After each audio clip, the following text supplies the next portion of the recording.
जय श्री कृष्णा दोस्तों। नारद जी को माया का अनुभव होने की कई कहानियां हैं। देवी भगवत पुराण में आई इस कहानी के अनुसार नारद ने एक बार भगवान विष्णु से पूछा, माया क्या है। भगवान ने कहा, मेरे साथ चलो, मैं तुम्हें दिखाता हूँ कि यह क्या है। भगवान विष्णु ने नारद को अपने साथ गरुड़ पर बैठाया और पृथ्वी पर घूमते हुए एक विशाल सरोवर के पास उतरे। उन्होंने नारद से कहा, इसमें स्नान करके आओ, इसके बाद हम आगे चलेंगे। उनके कहने पर नारद ने सरोवर के जल में जैसे ही डुबकी लगाई, उनके शरीर, मन व स्मृति में परिवर्तन हो गया। अब वे एक सुंदरी के शरीर में अपने को देख रहे थे और उनके मन में न तो नारद के मन का कोई भाव आ रहा था, न ही उनसे संबंधित कोई स्मृति रह गई थी।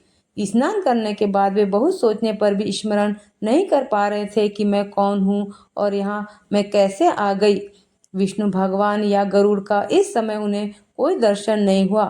वहां से गुजरते एक राजा ने उस सुंदरी को देखा और आश्चर्यचकित होकर उसका परिचय पूछा।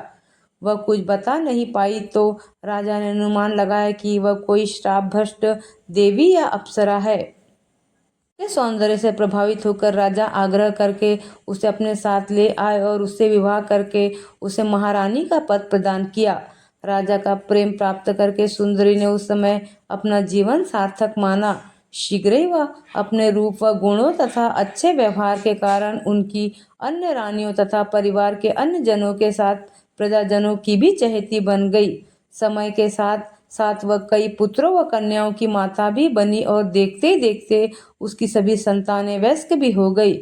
उस समय सुंदरी का व्यवहार एक आदर्श स्त्री प्रेममयी नारी और सर्वगुण संपन्न महिला की तरह था और वह स्वयं ही नहीं सोच सकती थी कि इस परम सुखी स्त्री से भिन्न भी उसका कोई स्वरूप है। किंतु अचानक ही उसके परिवार पर एक विपदा आई।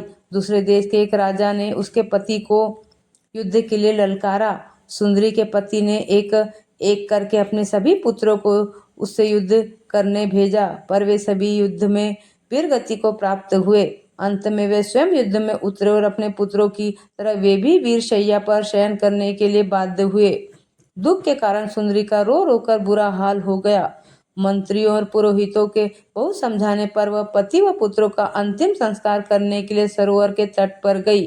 वहां संस्कार की विधि के अनुसार उसने सरोवर में डुबकी लगाई। डुबकी लगाते ही वह फिर नारद में बदल गई और तब उसे आश्चर्य हुआ कि वह कैसे इतने दिन तक सुंदरी के रूप में जीवन बिताती हुई यह भूल रही थी कि वास्तव में नारद है। सरोवर से निकलकर नारद ने देखा कि बाहर पुरोहित, मंत्री आदि कुछ भी नहीं है, केवल विष्णु भगवान गरुड़ पर बैठे दिख रहे हैं। नारद को आते देखकर उन्होंने कहा, तुम तो बहुत ही जल्दी स्नान करके आ भी गए। जल्दी कैसे? 50 साल की पूरी जिंदगी बिताकर आया हूँ, कहकर नारद ने पूरी घटना बताई।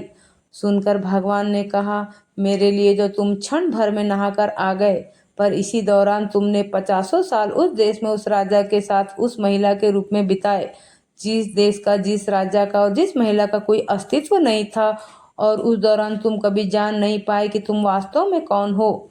माया बस यही है। विष्णु बोले, नारद, तुम जानना चाहते थे कि माया क्या होती है, लोग उसके वशीभूत होकर क्या क्या करते हैं। यह जगत मायापति की माया है। हम सब लोग उसी के अधीन हैं।